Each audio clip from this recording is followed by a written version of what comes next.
from a coaching standpoint? Found a way to win. Obviously, didn't start the way we wanted to start tonight, and but credit to our players that on a night that everything didn't fire on all cylinders, they found a way to win. It's tough when Jason Gregor's nephew gets those first two. You're down two. Jason was the only guy that was cheering for the San Jose Sharks there, I'm sure.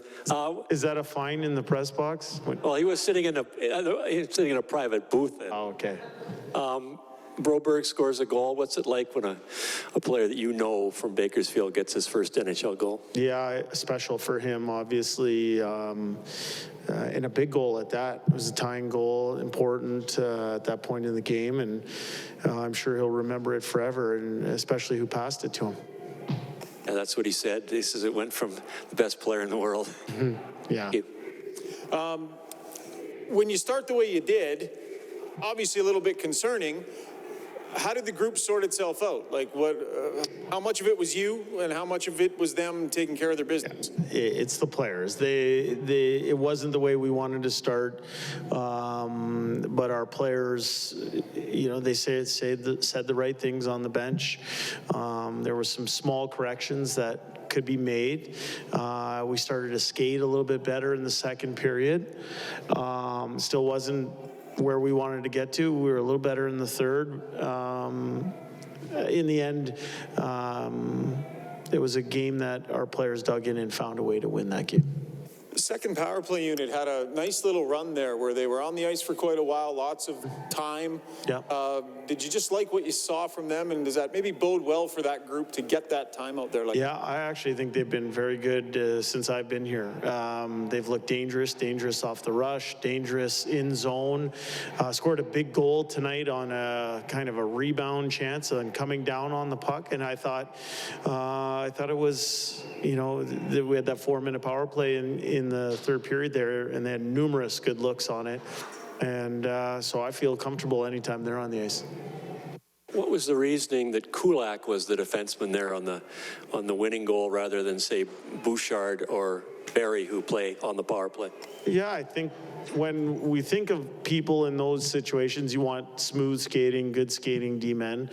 Bouchard and Barry are quite capable of taking those shifts as well. And even Broberg, I've seen in the American League, involved in some really big overtime goals as well. So I think Kulak earned that opportunity with his play, and what a play by Ryan Nugent-Hopkins to find Hyman like that, and a great finish by Zach.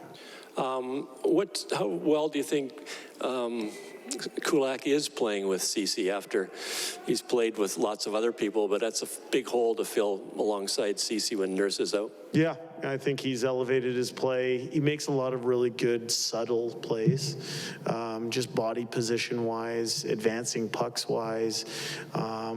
He understands that when he's playing with Ceci, he's probably getting matched up against the top line on the other team.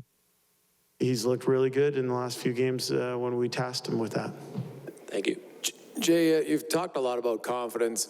You've had 4 guys here in the last, 8 or 9 days, Yamamoto, Cassian, Ryan, now McLeod tonight, who all ended kind of lengthy goal droughts. And how important do you feel that is for individuals? You coach a lot of guys, just, the difference now, all of a sudden, nobody really goes to the playoffs, kind of any sort of slump over them. Yeah, I think and some of those goals are career highs and important ones for their individual confidence. We want everybody being confident as they head into the playoffs. I think the one thing, and we have one more game tomorrow, obviously, but as you're heading forward at the end of the regular season, it's a reset in a great way. For guys that maybe didn't have the years they wanted to have, it's a new season.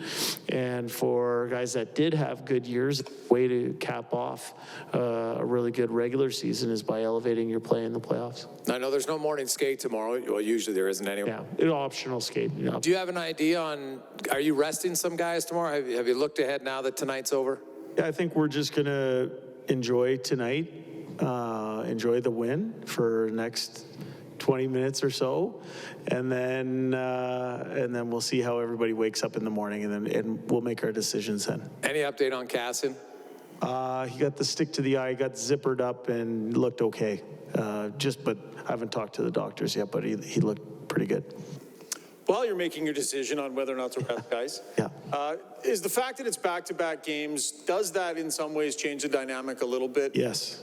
So it's a little bit different knowing it's back-to-backs and just the workload? Yeah, just workload, and I still haven't seen anything from the league or anything confirming dates, and so for us, back-to-back will factor into our decision-making for tonight's lineup. And is it a scenario where it's collaborative between you and the players, or do you as the head coach decide whether or not you want to deploy certain guys? How do you think how will that work? Yeah, I think we sit and talk as a coaching staff. We sit and talk with our managers. And certainly, if we're thinking of pulling some people out of the lineup, we involve them in that discussion as well. Mike Smith tomorrow, I presume. We'll see. Yeah, we'll see. We'll see. Let you know tomorrow morning. It's the last game of the season. Thanks, guys.